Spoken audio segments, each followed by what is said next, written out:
Thank you for tuning in to Grieving Voices today. My guest is Bob Ginsberg. He started researching the evidence for survival of consciousness soon after his daughter died in 2002. Devastated by the loss, he needed science to tell him if she still existed in some form. In 2004, Bob and his wife Phran founded Forever Family Foundation, a global not-for-profit that educates the public about evidence that we are more than our physical bodies. Bob hosts the Signs of Life radio show, is past editor of Signs of Life magazine, heads the foundation's medium evaluation certification program, and writes a blog at beyondthefivesenses.com, and is also the author of The Medium Explosion. Bob, Phran, and the foundation are currently featured in the Netflix docuseries Surviving Death. Sadly, Phran passed away to the spirit realm September 22nd, 2020. Thank you so much for being here, Bob. It's my pleasure to be with you today. You are actually a referral guest for me with our mutual friend, Siri Burnson, who is a medium certified by the Forever Family Foundation. Yeah, that's true. And she's also a grief recovery specialist. So that's exciting to have connected with her. That episode is coming up as well. And I absolutely love the Netflix docuseries Surviving Death. And in fact, I've also had Dr. Chris Kerr as a guest on my podcast from that docuseries as well. So I loved it. So thank you so much for your time today and for being my guest and sharing your story. Yeah, well, it's my pleasure. Obviously, I have a common bond with you and most of your listeners. So we're all in the same world and boat together. So before we started recording, you had mentioned that where you're at now is far different from where you grew up and what you knew. And so you're living in Florida now in a retirement community, and you are originally from Brooklyn, New York, which is quite the difference you were kind of sharing with me earlier. And there's grief in that too, right? This leaving what you knew. And in fact, you had mentioned that you are living alone for the first time, especially since the passing of your wife. So let's start there. Yeah, well, my story is not unlike a lot of people. I mean, I grew up in New York, in Brooklyn, New York. And after I got married, I moved out to a suburb, Long Island. But I was living a very materialistic, life. I had, 3 kids and the big house and the big mortgage and the cars and the toys. And, I viewed, the main goal in life was to make money and got caught up in that trap. And of course, we all know that life can change in an instant. And it did. Fast forward, I spent many years after my daughter passed in some pretty deep throes of grief, as many can relate to. I really didn't find any meaning and purpose, and in life, I just wanted it all to go away. For me, I was kind of obsessed, you might call it, with finding out if it was possible that my daughter still survived in some form.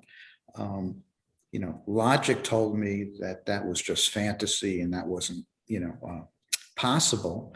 However, what was put before me told another story. I mean,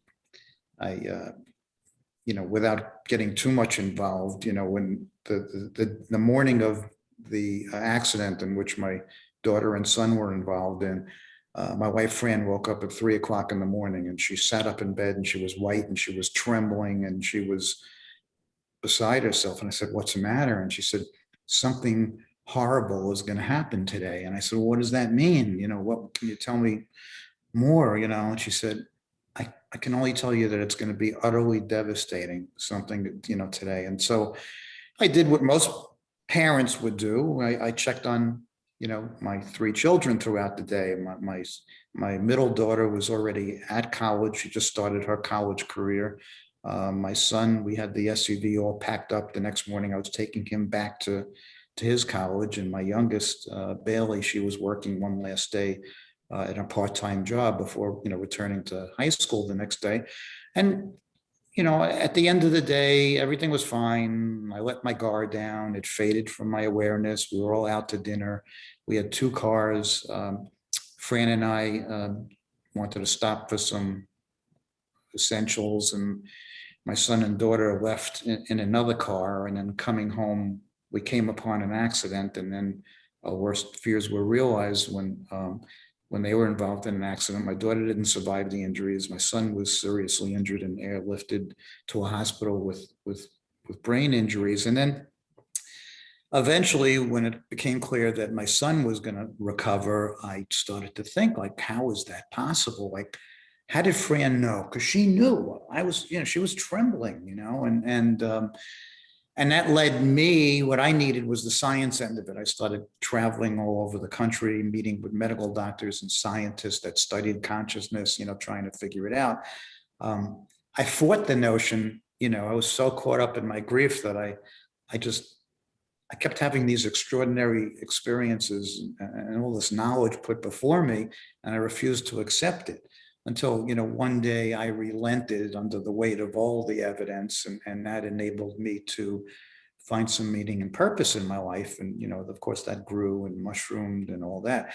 Now, recently, as you mentioned, my wife passed in September, and that put me to the test, once it's been, my daughter passed in 2002, my wife just passed.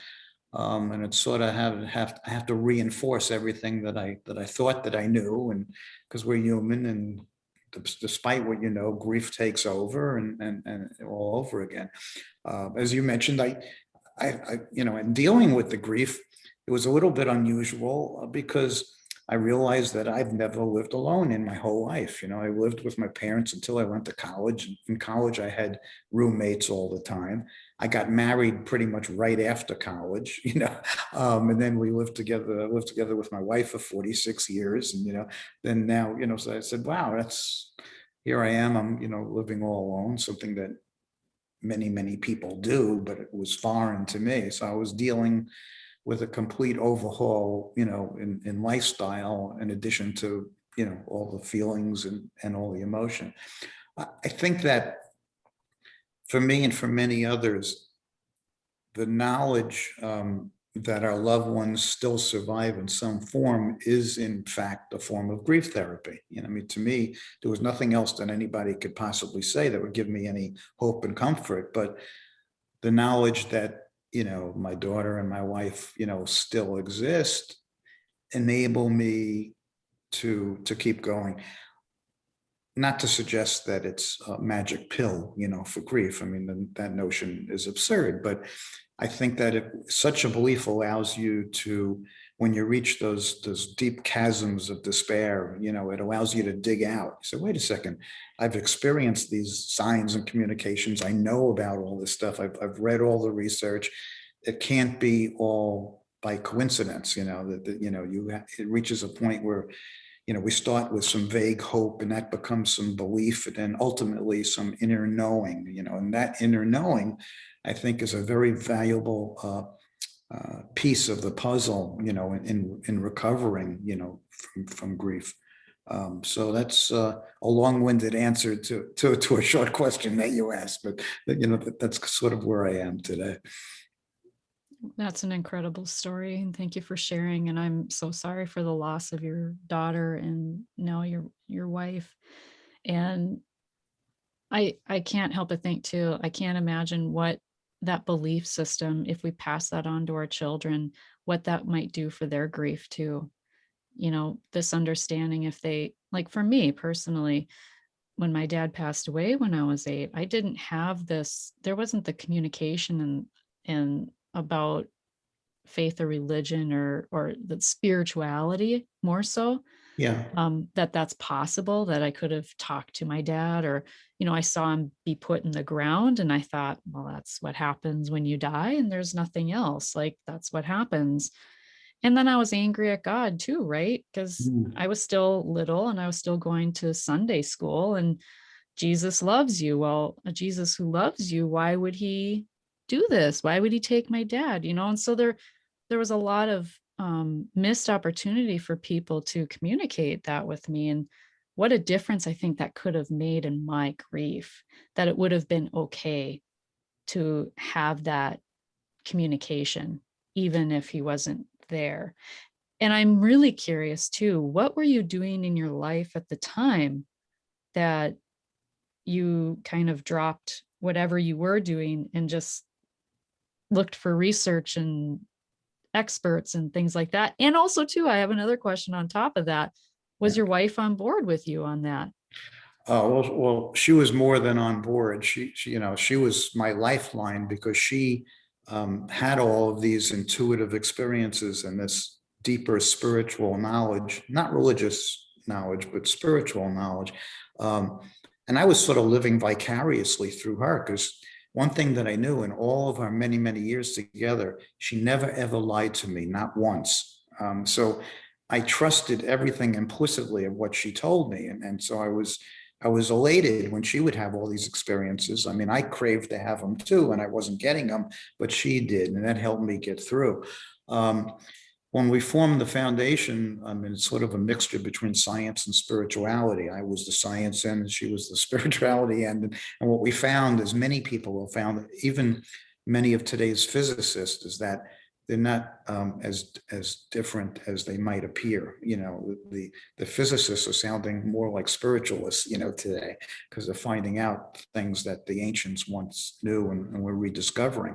But to answer your question, yeah, these things have never crossed my mind. I mean, I was in the corporate world. I had an insurance agency for many, many years.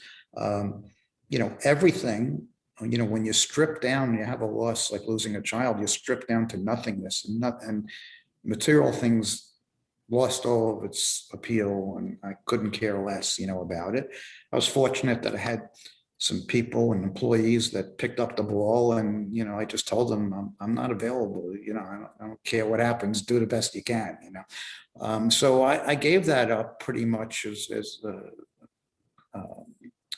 I kept trying to at least call in and keep a hand in some things, but I did just what I said. I just kept reading was my safe place, and I just kept reading books and reading books and reading books. And then I would get on planes and I literally would go and set up meetings with scientists, and I participated in the research, and that was helpful to me, because I was saying, well, you can question yourself. Am I crazy? Did this really happen? Am I just deluding myself? Is it a product of my grief? But here I had all these people that from Harvard and Yale and, with medical degrees and, substantial people that had bodies of research, mostly unknown to the public, but yet, they existed. So that helped me a lot. When I talk to people now, I'll readily admit that, now we have this foundation that you mentioned, and we have, well over 11,000 members, across the world. And we've been fortunate to help a lot of the bereaved, but I didn't get into it for any altruistic reason to help others. I was just looking for a way to survive myself, and that was my motivation. That morphed over the years. And then I found that the only thing that gave me any comfort or any hope or any pleasure was being able to help others. But it certainly wasn't, like most people, as you can relate, and most of your listeners, I was just finding a way for me to navigate the rest of my life, not necessarily to help others. But as you found, and as many people find, is that very often trauma, loss is a trigger to exploration, and you reevaluate everything, in your life. And suddenly, helping other people or seeing other people get some relief is a therapy for yourself, so that's pretty much it. It's been our lives, both of our lives, since 2004, when we started the foundation. And it always amazes me that the thirst. I relate it to something that you just said, is that before we started the foundation, Phran and I would go to a support group made up of of parents who lost children. And when we walked in there, we were mortified because exactly what you just said, there were people that were religious all their lives.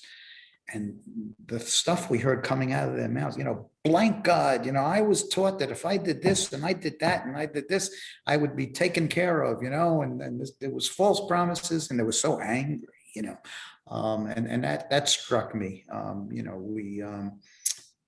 We're under the, false illusions and pretenses when it comes to, promises, and rules and dogma and control and so forth. So I always kept that in mind. I mean, I think that at its core, religion and spirituality are the same. They come out of compassion and love, except that spirituality doesn't have any of the rules attached to it. It's more of a coming from within. I know that, organized religion, many times the leaders of organized religion came out of ages of mysticism, where communing with your ancestors was a given and it was understood, and all these things that the religion now forbids, it's okay for them to do, but not for us. I have a problem with that. I think we're all meant to be connected, to the greater whole. So for me, that portion of it, was very, very important. I know that traditional grief therapy, and many mental health professionals will counsel their patients to separate from the loss and separate from their loved one. They'll prescribe medications, and so forth to help with that. I like the other approach where embrace it. Continue a relationship with your loved one. It's not the same kind of relationship. Obviously, we can't touch them and we can't hug them and we can't kiss them, although in dream visitations, sometimes we can. But you mentioned, losing your parent at the age of 8. My grandson, who's 7 now, he was 6 when Phran got sick. He spent 6 months with us because we did home hospice, and he was involved, and he would try to do healing, and now we explain to him that that my wife is now still is around, but she's just in the invisible world. She's still there, we just can't always see her, and he accepts that, and he finds that comforting. And he's obviously, with the work that I do, I mean, he's exposed to all this kind of stuff, and he doesn't find anything unnatural about it. He hasn't been taught that these things can't be real. He makes no judgment. He just takes things at face value for what they are. And I think that if we, and you touched upon this, if we can educate our children, if they all of a sudden describe having this dream, where grandma appeared, or even describe hearing a voice or a conversation, instead of rushing them out to a psychologist, talk about it, get their feelings, tell them there's nothing wrong with that, how lucky they are, and maybe we would all be better for it. Oh, I absolutely agree. I absolutely agree. Can you describe some of those experiences that you personally had? Well,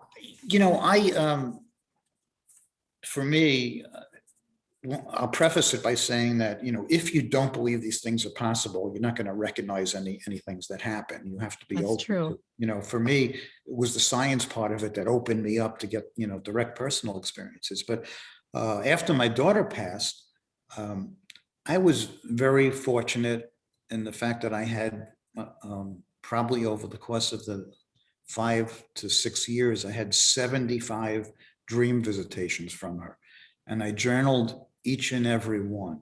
And I would define a dream visitation as being separate from so-called ordinary dreams. Ordinary dreams tend to be disjointed and fragmented and kind of all over the place and not appear to make much sense.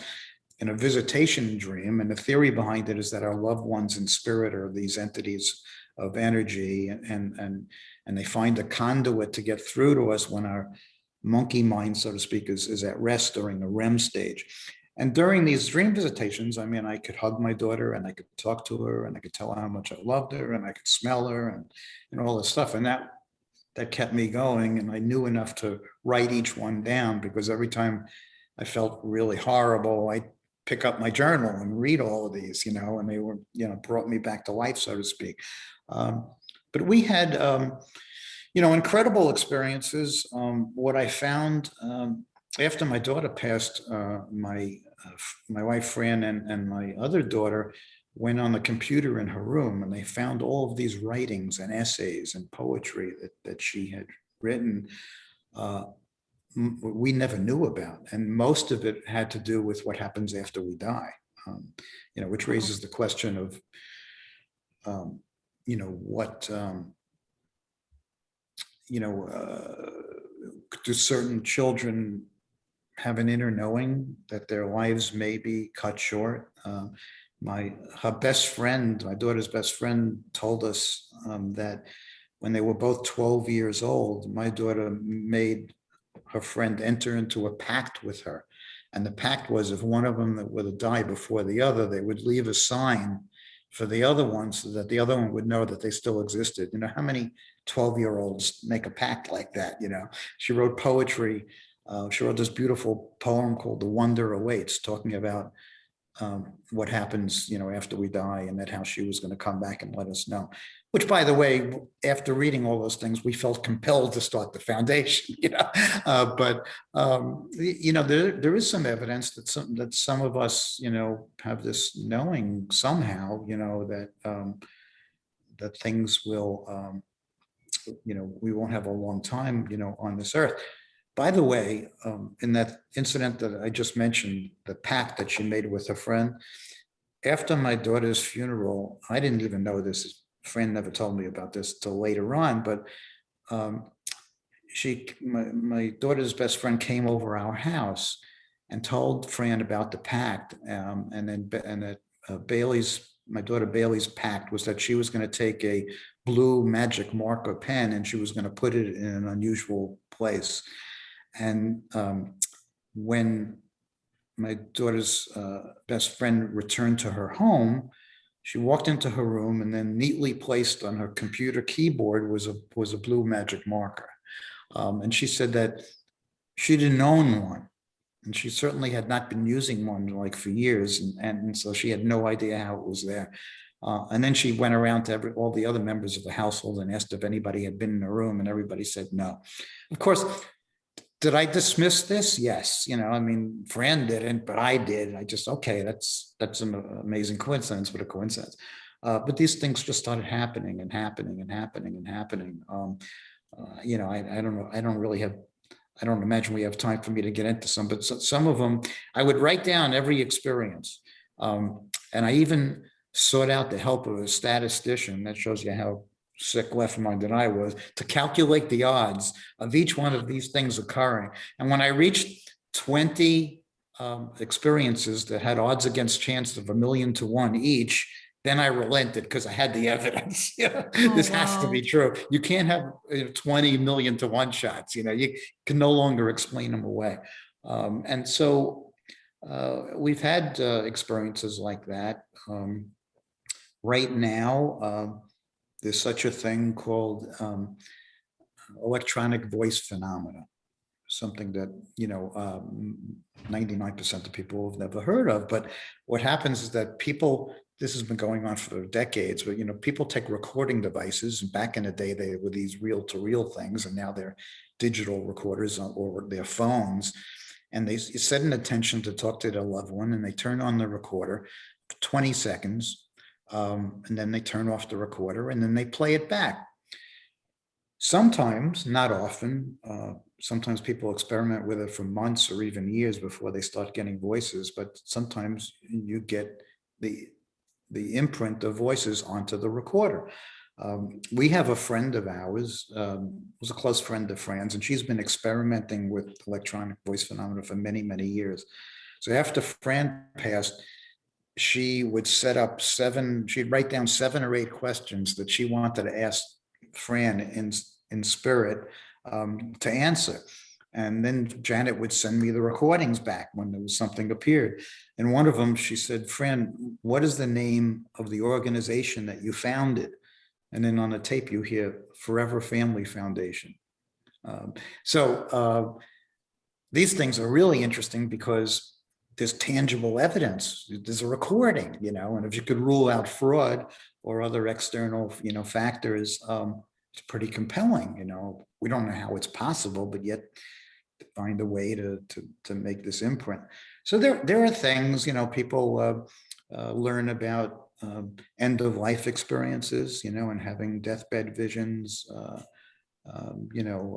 near death experiences, reincarnation evidence, mediumship. And you mentioned, having Siri on there. There are certain people, in my book that you mentioned, the medium explosion, I kind of went out on a whim and I said that based upon my experience all these years, that 85 to 90% of the mediums that are practicing today can't do what they claim, which ruffled a few feathers, but I, my data and my observations of that, it's true. Not all of them are fraudulent. Some of them are, but many are just have some degree of intuitive ability, which we all do to various degrees. And somebody tells them, "Oh, you should go out and be a medium." Next thing you know, they're charging a lot of money and they're sitting with very fragile people that are in horrible grief, and that bothers me.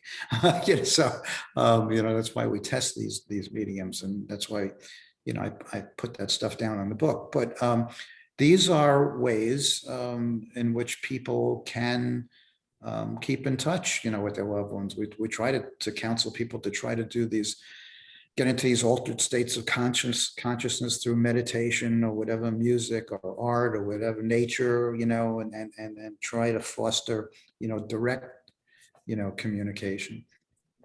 I once did a survey amongst, a membership, and I asked, if you had the choice, would you rather receive a communication from your deceased loved one directly or through a medium? And I fully expected the overwhelming majority to say directly, but it was the opposite. Most people said through a medium, which I thought was odd. And then I started probing, and then I realized why, because people always question the voices or the information that they get. They're imagining it. Whereas if they're going through a third party, a professional, so to speak, then they could trust the information. There are also people that are fearful of non-physical things, because they're taught that way, either through the media or their family or their religion or so forth. And so there's a fear factor involved with things that can't be explained. So they would rather get it from somebody else. So that surprised me. Well, and look at your own example, your life example, right? You set out on a mission to prove to yourself that this was possible, right? Right. So exactly.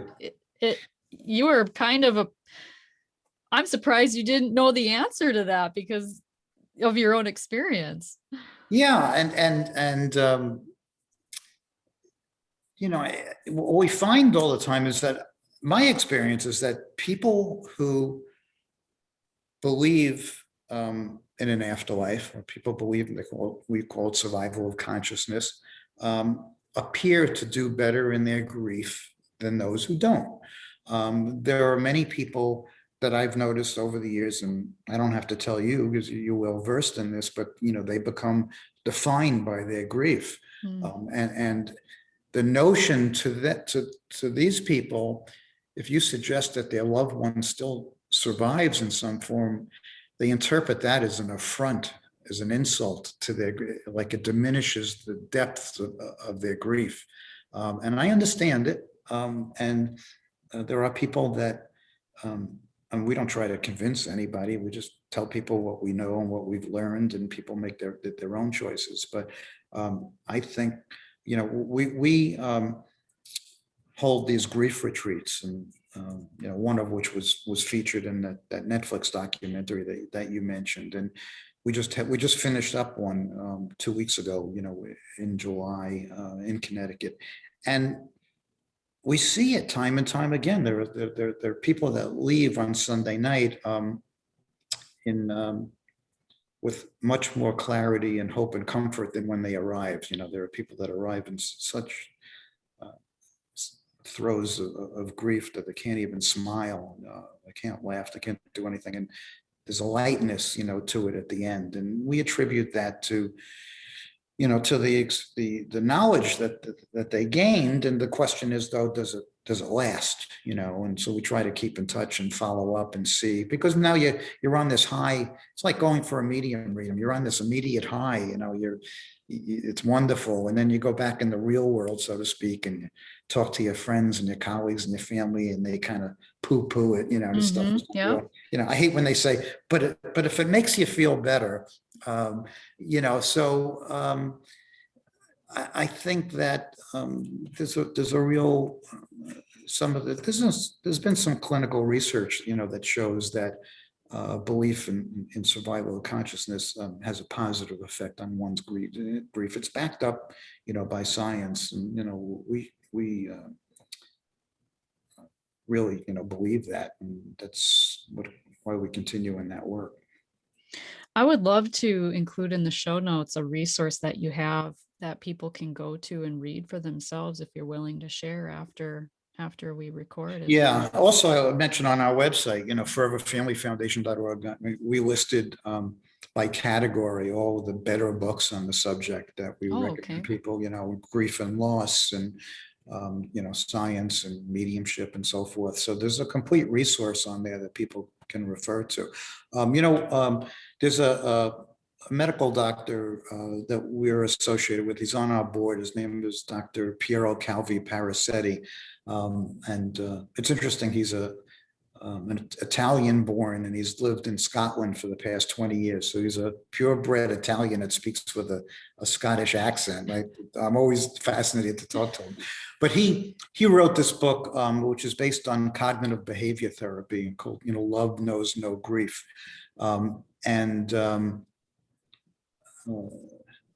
Or Love Knows No Death. I'm forgetting already. I'm getting old. But in any event, it's on our website, and it's a workbook. So he also, to go along with the material, produced 26 different videos that go after you read the chapter, you watch the video. And his theory is that if you change the way that you think about death, you can make real progress, in the way that you navigate your physical lives. And that's been very helpful to a lot of people. And that book, a link to that book, is also on our website. Well, and I absolutely agree with that, because it also shifts your perspective and changes your feelings about your grief. So, right. Yeah, I absolutely 100% agree with that. Let's see, I'll have to edit this out. So what has your grief taught you? I mean, aside from this deeper connection that you've developed based on scientific research first, and then just your personal experiences, what else has grief taught you? Well, some of the things are probably obvious that many people can relate to. It taught me the elusive nature of life, and that to take nothing for granted, just absolutely nothing. I mean, I don't plan for the future anymore. I mean, obviously, running a foundation, I have to do certain planning, and, but I'm retired from my regular work. And I just, I take things as they come. I try to step back and just experience instead of interpret and reason, and try to engage in rational thinking. I think sometimes that holds us back. It's, I use the example. I mean, you watch somebody in the street or on Facebook, and they constantly have some sort of experience, and they can't take pictures fast enough. They have to document it, I don't see the need for that. I may see something glorious, but I will just enjoy the experience, and I don't feel the need to document it, for somebody else. It's sort of like seeing. That's me. Yeah. You just called me out without knowing. Yeah. Well, seeing, between the dots, listen, when you've lost somebody close, you want to find some meaning and purpose because it doesn't make sense otherwise. What's the purpose of life? We live in a chaotic world. What's the point? I mean, if we are extinguished forever and 2 generations later, nobody even knows that we existed. I mean, why? What's the purpose? Um, I have my own theory on that. I mean, I think that we do live in a world that's random, or at least it appears random. I mean, I don't agree with a lot of spiritual thinkers that say that everything happens for a reason, and there are no coincidences. I don't believe that. I believe that, sure, there are coincidences. There are many synchronicities that aren't coincidences, that just appear to be, but things happen all the time. About free will, I decide to do this or step out here or whatever and get hit by a truck. Things are going to happen. But I'm able now to think that this physical life is just a little tiny blip of a continuum of life. So I'm not fearful, of death. Sometimes I even welcome it, but because I realized that once, there's a great shaman. I once read a book from a shaman. He says, physical life is like being at a football game. If you're sitting, there's 70,000 people in the stadium, and if you're sitting at ground level in the first row, you could hear all the grunts and the sounds and see all the chaos and the violence and so forth and the disorganization. But when you move up to the very, very top row, all the way at the top of the stadium, you see all the patterns and all the organization, and there's the meaning behind all, all the different plays. And I thought that always stuck with me because, I think that after we transition and lose our physical bodies and with this entity of pure, consciousness, we see all of the patterns that appeared to us as being random, and then they make sense.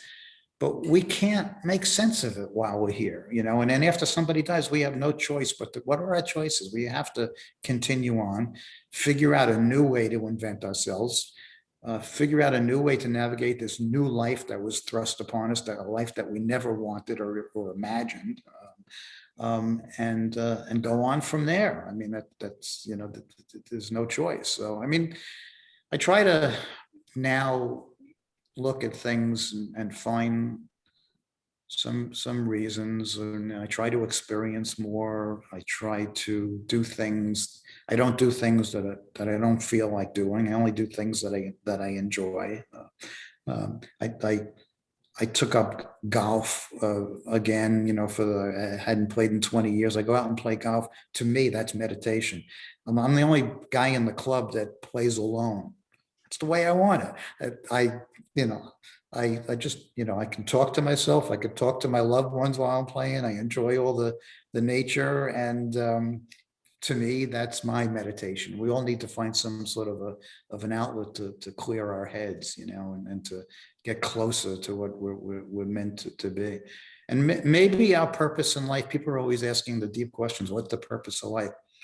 Maybe the purpose of life is just to recognize that there's more beyond, that this is one step. Life can be very cruel. There's a lot of suffering that goes on.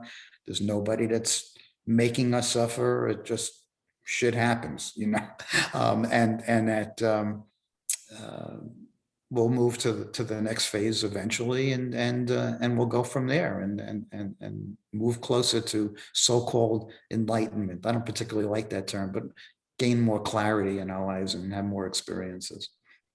I like that analogy with the football stadium because I think in grief itself, if we can be more of an observer and just kind of look at our lives and our patterns of how our grief has shown up throughout the different phases of our lives, because it's not always just, it's in all these interviews and conversations I've had with grievers, it's never just one loss. Even if it's not the death of a loved one, there's been things that have happened or occurred in people's lives that they don't think is grief necessarily at the time. But in hindsight, if you can be the observer, you'll see the patterns kind of repeating in how you responded to the grief and how you're continuing to respond to it. So I love that analogy. And um, I had a question there and it escaped my mind. Um,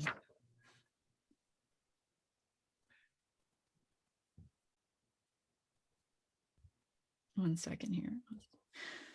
So in talking about the loss of your wife now, because you said you're living alone for the very first time, and I'm also curious how, well, let's go back to your daughter passing, because I'm curious with the surviving children, was that what you were going through and experiencing and trying to, with the research and all of that, were the children involved in that process too? And how do you think that has served them in their grief? Yeah, my daughter, my middle daughter, she is totally on board with all this stuff, and and she was very helpful to both Fran and myself, and still remains, so she's, very much into the work that we do. My son was. It's hard to gauge, he has no memory of the accident. He was driving the car, and I think it's sort of a blessing that he doesn't remember anything. But he is also supportive. He wants to believe, he's on board. He never says anything negative about any of the work that we do. He'll help in any way. So I think it's helpful to them as it is to most people to this work, and I share with them things that happen, and they share with me. Interesting enough, my son tells me, I mean, he's 38 now, but he tells me that he never had a dream.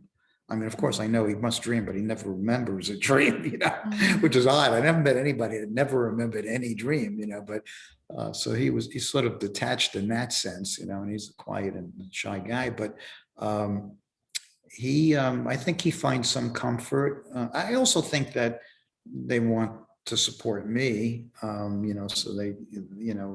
so part of it is to help me out, but I always remain aware of, well, they suffered a loss just the way I did, that they lost their sister and they lost their mom. So I can't put myself in their shoes. They have totally different emotions that we have. And, when we run these grief retreats, sometimes we go into breakouts because we know that, I mean, grief is grief, but everybody experiences it in a different way. And people that have lost a child may have certain sets of things that they deal with, unlike people that have lost a parent, unlike people that have lost, a sibling, and some people who lost by suicide. So we try to have these discussion groups just so people could share their feelings and how, maybe they're not as unique as you think, they're common to the group. But it's so true. Even in the work that you do, with grief recovery, I mean, you're well aware of that. I mean, grief is not the same for everybody, right? Right. And there's no hierarchy of grief, Right. because everyone experiences it at 100%. There's no half grievers, out in the world. That's true. I never thought of Yeah. it that way, but it's like being half pregnant, right? Yeah, right. Um, so what gives you hope for the future, and, now kind of navigating life alone?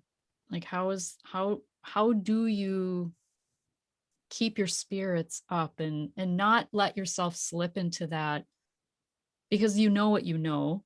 It's hard to unknow what you know.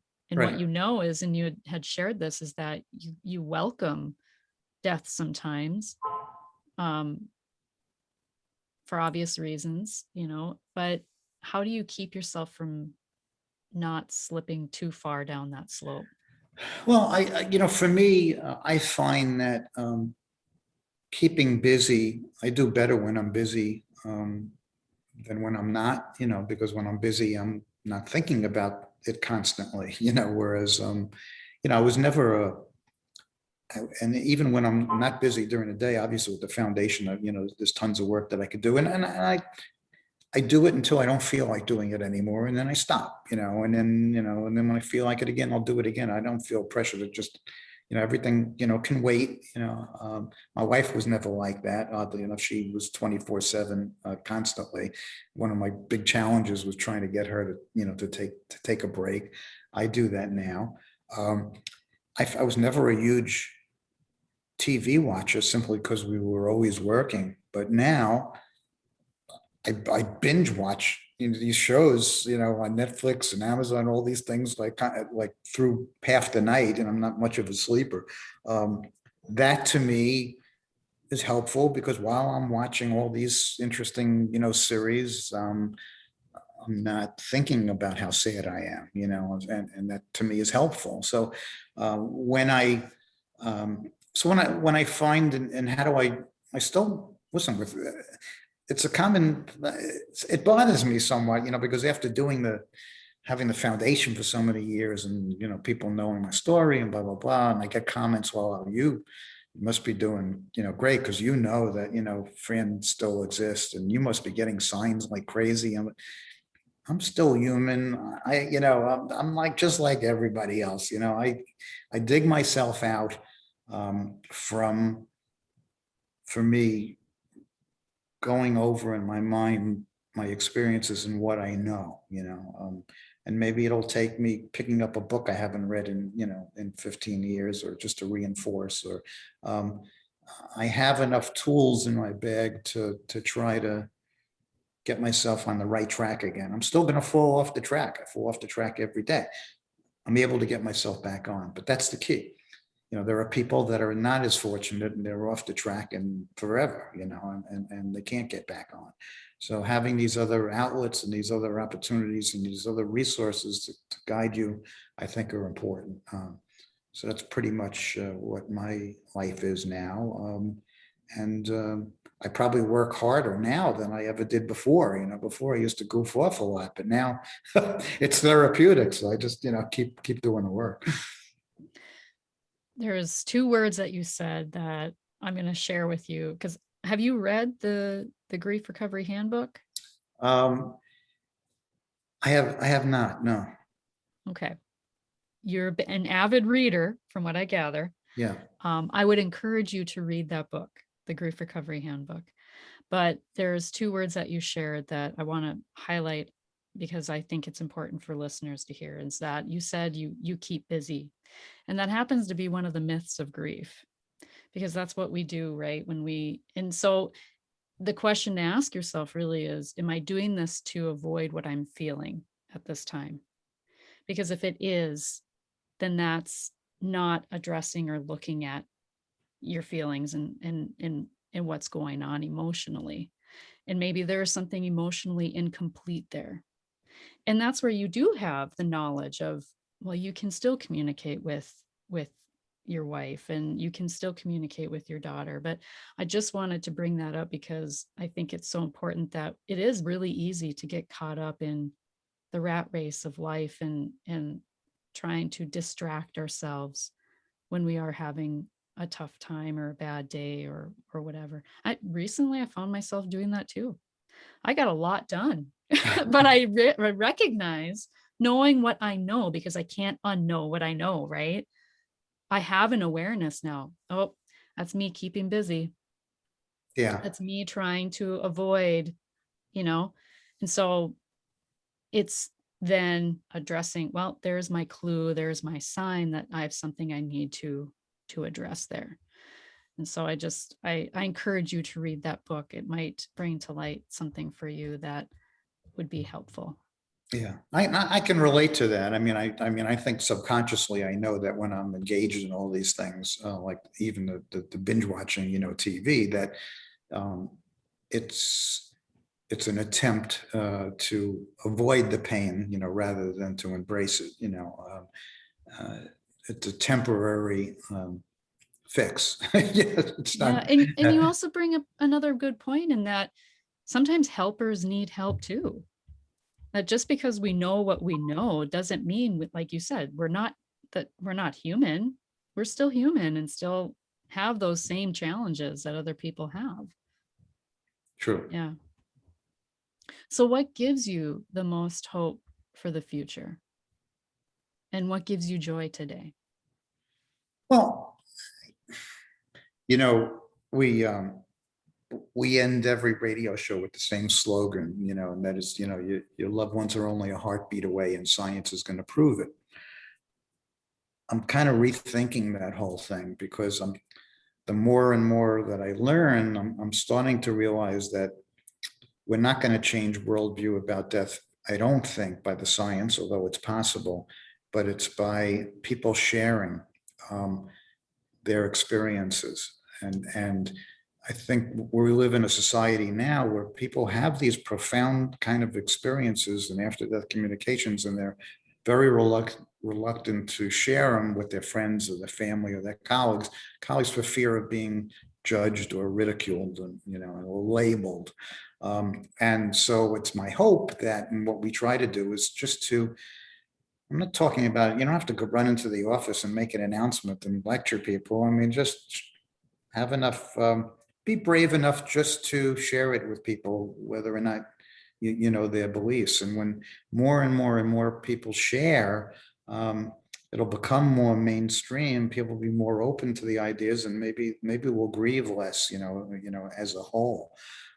So, I mean, I hope to see a time where we all, share a lot more. I hope, like everybody else, even though I do the work, to receive more um, communications, because they're always reinforcing, like when they happen.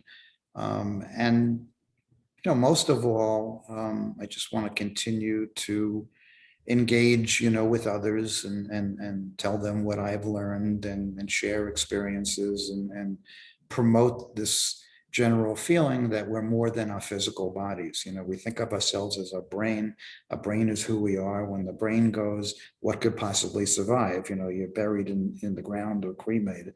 But if we think that this is just a shell, and that our true self, continues after we shed the shell, I think we'll all be a lot better off, and then we'll be able to live our lives with some more meaning and purpose. So for me, that it's a constant search for meaning and purpose, because the randomness gets to me every once in a while, and I have to step back and try and figure out why we're here, and realize that, where we're going, and the broader picture, than this finite little chunk in history. Yeah, and the Surviving Death series really sparked something in me. And and that's when I had Dr. Chris Kerr on, and had Siri on. And I actually ended up doing an end of life doula certification because I Oh, felt this prompt. yeah. I had been doing home healthcare work in the past, but it was kind of this thing I was kind of like shutting down within myself, like because I feel like I have deep compassion to sit with people at their last days of their life, because I was a CNA too in high school, certified nursing assistant in a nursing home. And so it's like I've been doing this work for a long time, but it just didn't, I kind of like was shutting myself off from that. And I think I missed out on probably a lot of experiences that could have helped me maybe spiritually evolve earlier in my life, had I embraced that ability or that gift of empathy. Um, I had a point here. Where was I going with it? Oh, see, this Well, happens to me. I think that's very commendable what you're doing. I mean, and we can learn. I mean, knowing what you know, if you sit with somebody that's in the dying process, you can understand and appreciate some of the things that are going on, and take them for the pure experience for what it is. People, it's my belief that every single person, as they're passing, and and it could be hours or a week before they pass, get visitations or escorts, to the other side. They Mhm. may not be able to communicate it because of their mental or physical state, but nonetheless, they have these. And that's wonderfully uplifting, to think that we all have somebody to help us. A It's not, guide, it yeah. makes it, makes, I'll tell you just a quick, it's kind of a humorous story. When my mother was my mother passed a couple of years ago, and we were all sitting with her, and she was in the recliner, and we had a semicircle of chairs in front of her, and all of a sudden she was looking at an empty chair directly in front of her, and she screamed out, "Mama, mama," and I knew she was seeing her mother. And of course, everybody else in the room, they didn't know. They thought she was hallucinating, but Fran and I knew. And then my father walked out from the other room, and he saw the empty chair. So he went over and he sat in the empty chair. My mother, as sick as she was, started yelling, "Get up, get up." He had no idea. He sat on his mother-in-law, but he did. And my poor dad, he's like, what I do? See, that's something that I ordinarily, you just would attribute to somebody, a dying brain and hallucinations, but it's not. There are, hundreds and thousands of reports of this going on, but nobody talks about it. Your guest, Christopher Kerr, talked about it because he sees it every day, in hospice. And that's even how, as he probably told you, that's how the medical personnel knows when somebody's about to cross over. I think it would be comforting if people knew about, these things, and most people don't. Or just be open to the possibility, right? Because Yeah. there's hope in that. There's hope Yes. in that. I was Right. thinking back, as you said, your slogan for your radio show, and I was thinking back to an interview. Actually, it just went live not that long ago. And as of right, like today, it's August 3rd, 2nd, that we're Second, recording this. Yeah. yeah. So her episode went live last week, and her experience was, she had her boyfriend at the time had been in a terrible car accident, and pardon me, it was her husband. When her husband passed away, she said, and she had young children at the time, and she said, "I hear your heartbeat, but you're already gone." He was considered brain dead. And I think back to that conversation, and I'm thinking, gosh, and I don't know what her belief system is, but just in that instance alone, to feel like they're gone, but they're not really, if you can believe that you can still have this continuation of a relationship. And in grief recovery, that's what we say. It's a continuation of the relationship. It continues on whether you like it or not. It's because you're emotionally invested in that person, that, whether it was a less than loving relationship or it was really loving, Right. that there is a continuation of that relationship, because people have an impact that they sometimes don't even realize until, just the impact of your daughter, right? The ripples of her sharing with their best friend and the poetry now. And that was your prompt to start the foundation, like the impact of her life, and I guess she doesn't get to see it the way you do, but she probably does, right? In the spirit realm. And Yeah, I used to bristle when people said, well, that, her death had meaning because look what it spawned, because now you built this whole thing. I used to, not really buy into that, but as the years went by, maybe that was part of the plan. Who am I to say that it wasn't? I mean, I'm a totally different person than I was 20 years ago, so. well, and grief changes us, Yeah. absolutely. But Right. it's the impact of her life, Right. Is there anything else you would like to share?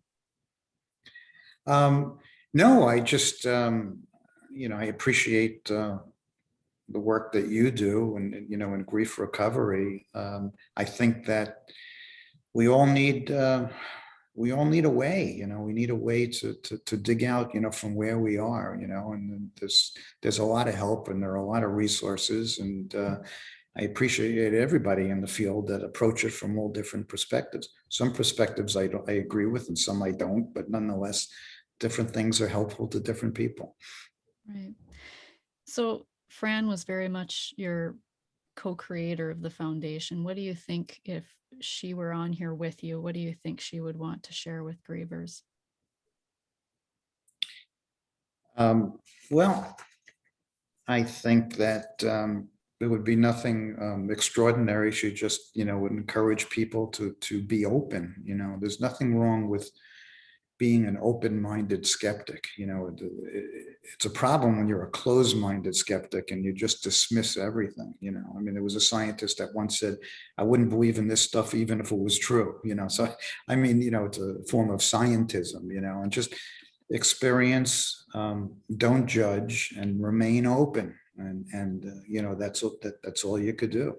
I think that before you dismiss these stories that you hear and these books that you read, do your own personal research and do your own investigations and talk to as many people as you can, because there is light on the other side. We're filled with this darkness. It's almost complete darkness after we lose somebody, and then gradually light starts to seep in a little bit at a time, and then you finally reach a point. Well, hey, I went an hour without thinking of my loved one, and then hey, I went a day, and then before you know it, maybe you went a few days, and it's a gradual lightness, and that only comes from this inner knowing based upon what you've learned or experienced. So I think she would encourage everybody to keep at it and just dismiss those who are closed, and just pay attention to what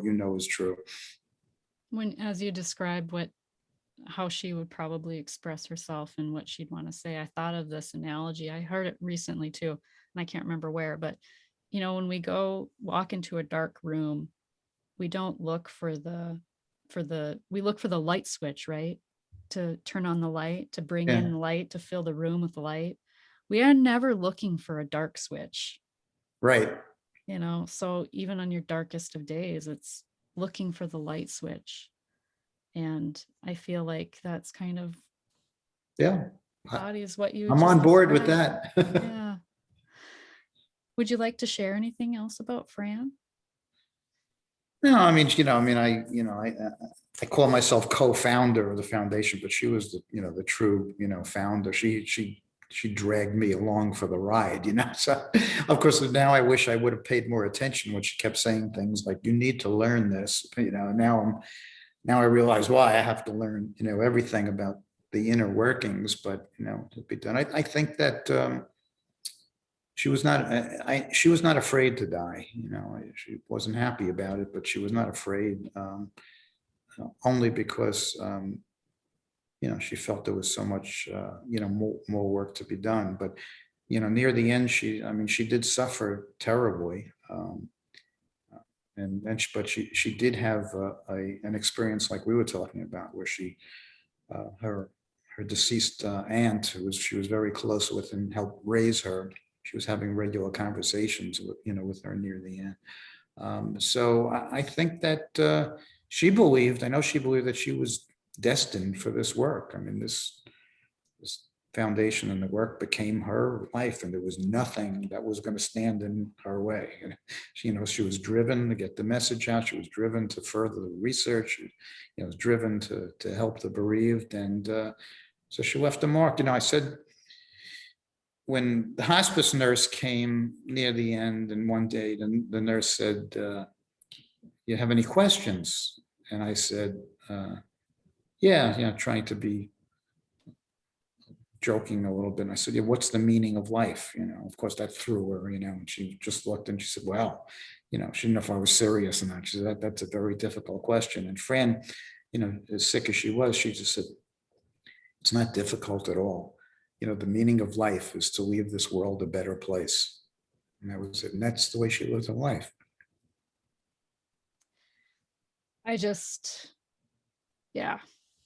I'm getting emotional, and I'm not sure why. That just really touched me. So it touched me too. Thank you for sharing that. Whew. Didn't expect that. Yeah, that's a beautiful message to end on today. So it's been a pleasure. Thank you so much. It's been my honor to have you as a guest, and for you to share your story and about the foundation and the work that you've done and created to help the bereaved. Thank you. Where can people find you? Well, the foundation website is 3 words: forever family foundation.org. just the way it sounds. I write a personal blog at beyondthefivesenses.com. Just wanna put my thoughts down. And the book is called The Medium Explosion. Anybody interested in that? And it's pretty much it. Anybody wants to email, I'm always open. My email is robert@foreverfamilyfoundation.org. And are you on social media? Yeah, I mean, I check Facebook. I don't do a lot with it, but I'm on, Facebook and LinkedIn and those kind of things. But I'm a little bit of a dinosaur, so I don't always keep up with it. Okay. Well, I will link to your website and all of those resources in the Yeah, show and if people notes. want to become a member, it's free. We don't charge for it, so it's. Oh, amazing. Do you have a Facebook group then for your foundation? Um, there is. I don't. We have a person that handles that for us, but they can find a Forever Family Foundation page. Yeah. Okay. All right. Well, thank you so much again. Well, you're welcome. And remember, when you unleash your heart, you unleash your life. Much love.